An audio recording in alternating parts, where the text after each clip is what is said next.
Relações entre grandezas, tabelas e gráficos. Nessa aula a gente vai aprender tabelas e gráficos.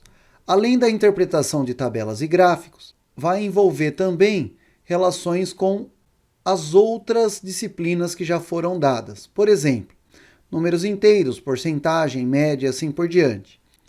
A gente vai esclarecer no próprio exercício, pois vai ficar bem mais fácil a gente visualizar. Então vamos lá, vamos resolver os exercícios. Antes de a gente resolver essa questão, eu gostaria que você pausasse o vídeo e tentasse resolvê-la agora. E aí, conseguiu? Vamos conferir? Não se sabe quantas espécies vegetais e animais existem no mundo, mas as estimativas são de que os cientistas identificaram apenas uma pequena fração, entre 1% e 10% das espécies com as quais dividimos o nosso planeta. Contudo, a diversidade biológica global vem sendo afetada pelas atividades humanas ao longo do tempo, e hoje a perda de biodiversidade é um problema. Em 1988, o ecologista inglês Norman Myers identificou as áreas mais ameaçadas no mundo, as quais chamou de hotspots. Em 1999, embora representassem apenas 1,4% da área do planeta, os 25 hotspots identificados abrigavam 44% de todas as espécies de plantas e 35% das espécies de vertebrados terrestres. Para ser um hotspot, a área deve ter pelo menos 1.500 espécies de plantas endêmicas, que só existem naquele lugar, e ter 30% ou menos de sua vegetação original preservada. 30% ou menos de sua vegetação original preservada.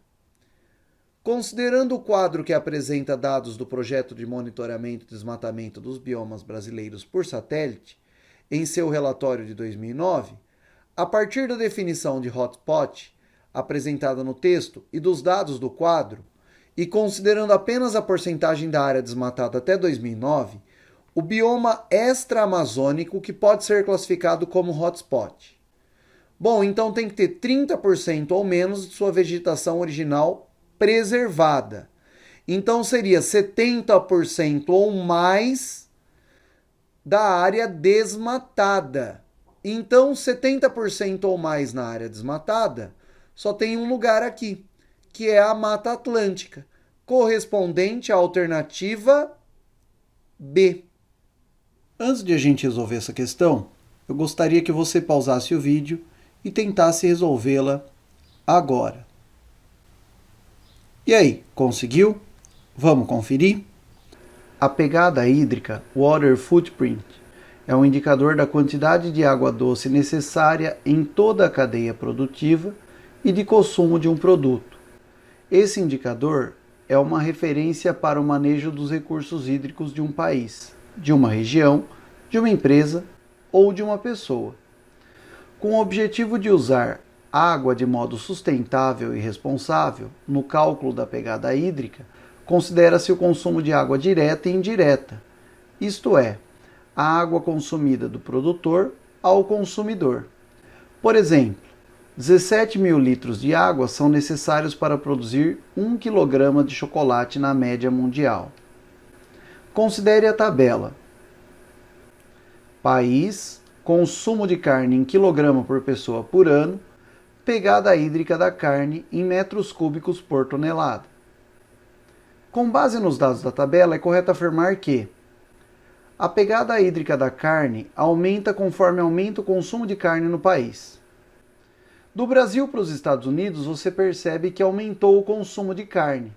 Porém, a pegada hídrica não aumentou. Ou seja, a alternativa A é falsa. Alternativa B. A pegada hídrica da carne consumida no Brasil corresponde a 19,4 litros por quilograma.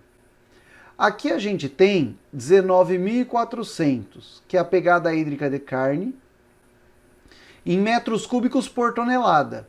Só que cada tonelada são 1.000 quilogramas. Portanto, dará 19.400 metros cúbicos a cada 1.000 quilogramas. Só que aqui na alternativa está litro por quilograma. 1.000 litros é igual a 1 metro cúbico.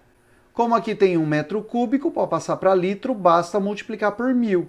Então terei 19.400.000 litros a cada 1.000 quilogramas. Dá para cortar 3 zeros aqui de cada lado e eu obtenho 19.400 litros por quilograma. Portanto, a alternativa B é incorreta. A pegada hídrica da carne bovina na Bolívia é igual a 5 vezes a média mundial desse parâmetro. A média mundial é 15.400.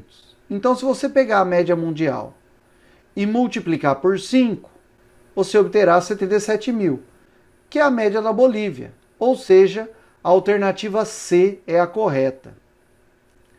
A pegada hídrica da carne no México é maior que o dobro da pegada hídrica da carne na China. A pegada hídrica da carne na China é 13.700. Então eu tenho 13.700. O dobro daria 27.400, enquanto no México é 17.500. Ou seja, a alternativa D está errada. A pegada hídrica da carne e a quantidade de carne consumida nos Estados Unidos e na Ucrânia são grandezas proporcionais. Estados Unidos e Ucrânia. O consumo aumentou mais de 4 vezes e a pegada hídrica não aumentou mais de 4 vezes.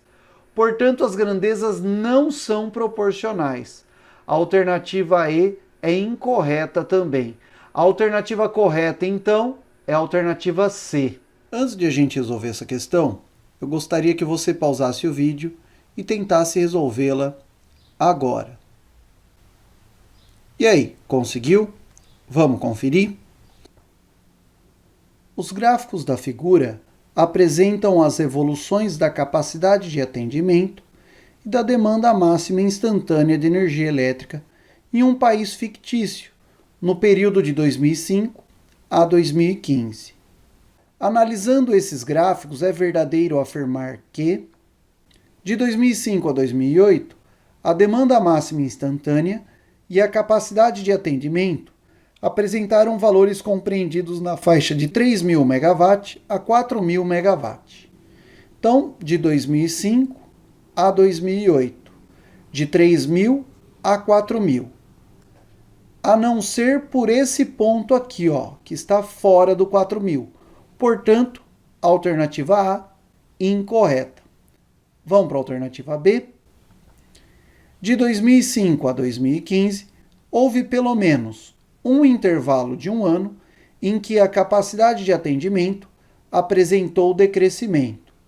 Capacidade de atendimento é esse risco cinza. Perceba que a capacidade de atendimento nunca decresceu, só cresceu. Portanto, a alternativa B é incorreta, pois cita decrescimento. De 2005 a 2015, de ano a ano, a demanda máxima instantânea apresentou valores cada vez maiores. A demanda máxima instantânea é o preto pontilhado. Maior, de 2007 para 2008, perceba que houve uma diminuição. Portanto, a alternativa C é incorreta. Vamos à alternativa D. De 2008 a 2010, o crescimento da demanda máxima instantânea foi maior que o crescimento da capacidade de atendimento. 2008 a 2010, crescimento da demanda máxima instantânea e o crescimento da capacidade de atendimento. Realmente a demanda máxima instantânea cresceu mais, portanto a alternativa D é a correta. Vamos verificar a alternativa E? De 2012 a 2015, a capacidade de atendimento variou de mais de 1.000 MW. Então, de 2012 a 2015 seria esse intervalo.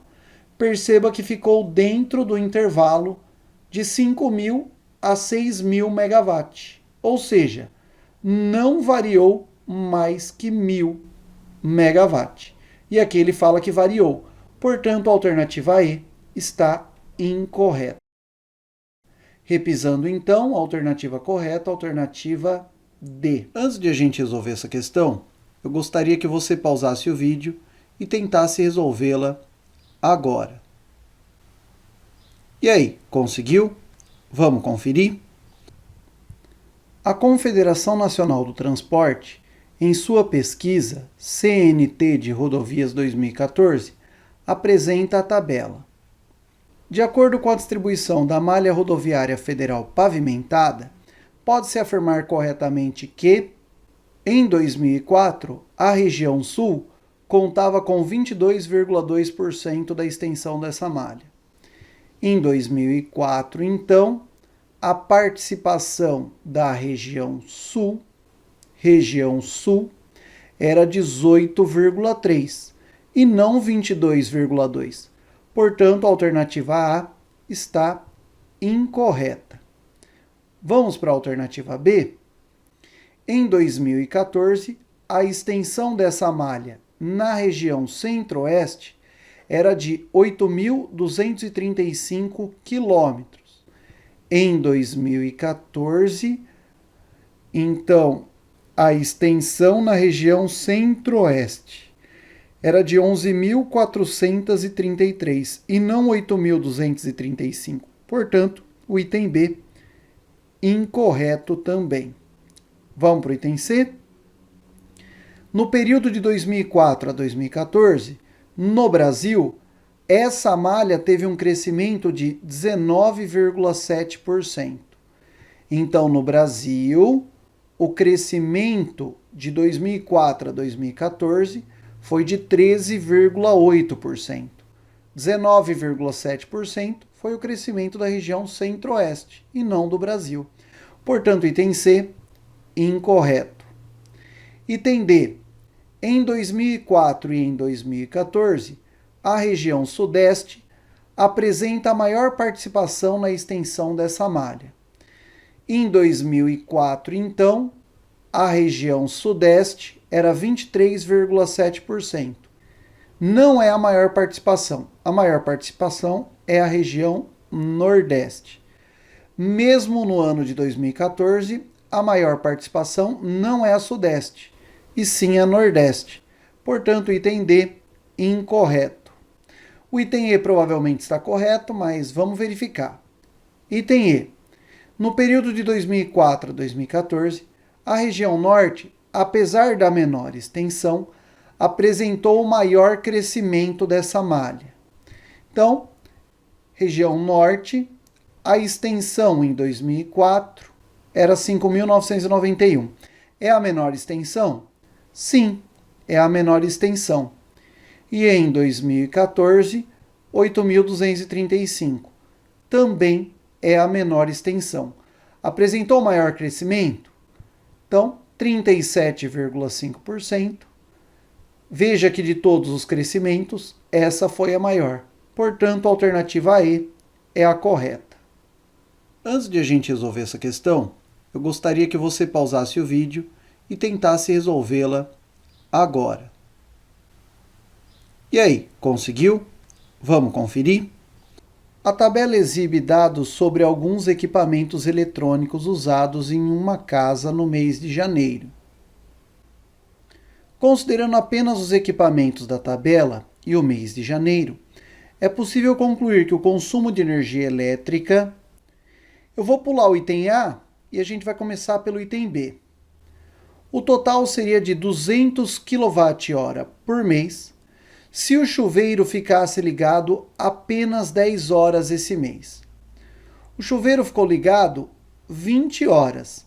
Se ele ficasse apenas 10 horas ligado, ele não gastaria 90 kWh, e sim a metade, ou seja, 45. Se eu somar a quantidade resultante aqui, dará 45 mais 45, 90. 90 mais 80, 170. 170 mais 30, 200 mais 9, 209 seria o total. Uma outra forma de você pensar seria a seguinte. Perceba que aqui você apenas subtraiu 45 da soma. Então, se de 254 você subtrair 45, você obtém 209 do mesmo modo. Portanto, a alternativa B não é a correta. Vamos ver a alternativa C? O consumo de energia elétrica da geladeira é maior que 1/3 do consumo total. Então, o consumo total e o consumo da geladeira. Será que é maior que 1/3 do consumo total? Pego o consumo total e divido por 3. 254 dividido por 3 será igual a 84,7 aproximadamente. Então, o consumo da geladeira é maior que 1/3 do consumo total? Não. Portanto, a C é incorreta também. Vamos ver a alternativa D? O consumo de energia elétrica do chuveiro é o dobro do consumo da geladeira. O consumo de energia elétrica do chuveiro é o dobro do consumo da energia elétrica da geladeira. Chamando-se C o consumo do chuveiro e G o consumo da geladeira, então teremos C igual a 2G. Segundo a alternativa, o chuveiro é o dobro do consumo da geladeira. Só que o chuveiro consome 90 e a geladeira 80. Então, chuveiro 90 é igual a 2 vezes 80. 90 é igual a 160? Falso. Portanto, essa alternativa também é falsa. Vamos verificar a alternativa E. O consumo de energia elétrica do computador é 300 watt-hora por mês. O consumo de energia elétrica do computador é 45 kWh por mês. O quilo dá para passar para 1000, então seria 45.000 watt-hora por mês. Ou seja, a E também incorreta. Vamos verificar a alternativa A? O consumo de energia elétrica de uma lâmpada incandescente é o quíntuplo do consumo de uma lâmpada fluorescente compacta. Então, duas lâmpadas incandescentes gastaram 30 kWh por mês. Então, duas lâmpadas incandescentes, 30 kWh por mês. Agora vem uma lâmpada só e de incandescente. Multiplicando em cruz, 2i é igual a 30, passo 2 dividindo, I é igual a 15 kWh por mês. Olha agora, 3 lâmpadas fluorescentes compactas consomem 9 kWh por mês, só que eu quero saber somente uma. Então basta eu fazer uma regra de 3. 3 lâmpadas fluorescentes, 9 kWh por mês. Eu quero saber uma. Será F de lâmpada fluorescente. Multiplique em cruz. 3F então é igual a 9. Passo 3 dividindo. F é igual a 3. Então, o consumo da lâmpada incandescente é o quíntuplo da lâmpada fluorescente. Incandescente, 5 vezes a fluorescente. Vamos substituir os números, vamos ver se é verdade. O I vale 15 e o F vale 3. Então, 15 igual a 5 vezes 3. Então, essa é uma sentença verdadeira. Portanto, a alternativa A seria a correta. Antes de a gente resolver essa questão, eu gostaria que você pausasse o vídeo e tentasse resolvê-la agora. E aí, conseguiu? Vamos conferir? Leia o texto e a tabela para responder a questão. O aleitamento materno é a mais sábia estratégia natural de vínculo, afeto, proteção e nutrição para a criança e constitui a mais sensível, econômica e eficaz intervenção para a redução da morbimortalidade infantil. Permite ainda um grandioso impacto na promoção da saúde integral da dupla mãe-bebê. Nos primeiros dias após o nascimento, o leite materno é chamado de colostro. O leite de mães de recém-nascidos prematuros é diferente do de mães de bebês a termo. A principal proteína do leite materno é a lactoalbumina e a do leite de vaca é a caseína, de difícil digestão para a espécie humana. A tabela apresenta as diferenças entre o colostro e o leite maduro, entre o leite de mães de bebês a pré-termo e de bebês a termo, e entre o leite materno e o leite de vaca. A quantidade de lactose que um bebê a pré-termo de 4 dias ingere ao ser amamentado com 80 mililitros de leite materno é em gramas. Nós temos a tabela aqui e a gente percebe que é um bebê a pré-termo de 4 dias. Então, será o colostro. O bebê, então, é a pré-termo, tudo bem? E o autor quer a quantidade de lactose. Portanto, tem 5 gramas de lactose em 1 decilitro. E para facilitar, eu vou transformar 1 decilitro em mililitro. Como? Com a tabelinha. Litro, decilitro, centilitro, mililitro. 1 decilitro estaria aqui. Para passar para mililitro, basta eu colocar zeros até o mililitro. Ou seja, 1 decilitro é igual a 100 mililitros. Portanto, são 5 gramas em 100 mililitros. O autor quer em 80 x gramas. Multiplique em cruz. 100x é igual a 400. Passo 100 dividindo. X, então, é 400 dividido por 100. Portanto, x seria igual a 4 gramas, correspondendo à alternativa C. Antes de a gente resolver essa questão, eu gostaria que você pausasse o vídeo e tentasse resolvê-la agora. E aí, conseguiu? Vamos conferir? Leia o texto e a tabela para responder a questão. O aleitamento materno é a mais sábia estratégia natural de vínculo, afeto, proteção e nutrição para a criança e constitui a mais sensível, econômica e eficaz intervenção para a redução da morbimortalidade infantil. Permite ainda um grandioso impacto na promoção da saúde integral da dupla mamãe-bebê. Nos primeiros dias após o nascimento, o leite materno é chamado de colostro.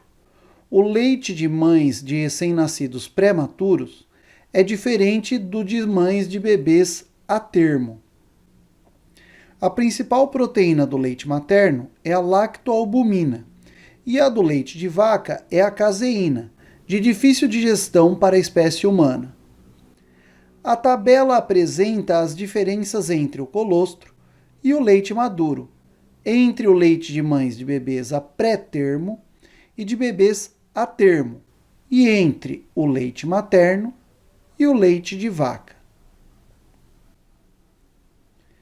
De acordo com o texto e a tabela, pode-se afirmar que um bebê a termo de 27 dias, ao ser amamentado, ingere 7 gramas por decilitro de lactose. Então, vamos olhar para a tabela. 27 dias. 27 dias, o bebê a termo ingere 7 gramas por decilitro de lactose? A resposta é não, porque é 6,5. Portanto, a alternativa A, incorreta. Vamos ver a alternativa B? A alternativa B diz: a lactoalbumina, a principal proteína do leite de vaca, é de fácil digestão para o bebê. Então vamos lá, lactoalbumina. Se a gente for olhar para o texto, ele fala o seguinte: a principal proteína do leite materno é a lactoalbumina. Então a lactoalbumina não é a principal proteína do leite de vaca. E a do leite de vaca é a caseína, de difícil digestão para a espécie humana. Então a lactoalbumina é a principal proteína do leite humano e é fácil de digestão para o bebê, se fosse o leite humano. Como é leite de vaca, portanto, a alternativa B, incorreta. Vamos para a alternativa C. O leite de vaca, por ter mais proteína que o colostro e que o leite maduro, é mais adequado para a criança. Então, o leite de vaca, ele tem mais proteína que o leite maduro ou colostro? Sim, você vê que é sempre maior. Só que ele é mais adequado para a criança? Olhando para o texto, você percebe que a principal proteína do leite materno é a lactoalbumina e a do leite de vaca é a caseína, de difícil digestão para a espécie humana. Portanto, incorreta a alternativa C. Vamos ver a alternativa D? O leite maduro consumido pelo bebê a pré-termo contém mais lactose que o leite de vaca e menos proteína que o colostro. Vamos lá. Leite maduro pelo bebê a pré-termo. Então, leite maduro consumido pelo bebê a pré-termo. Tem mais lactose? Tem mais lactose que o leite de vaca. Verdade, tem mais lactose que o leite de vaca.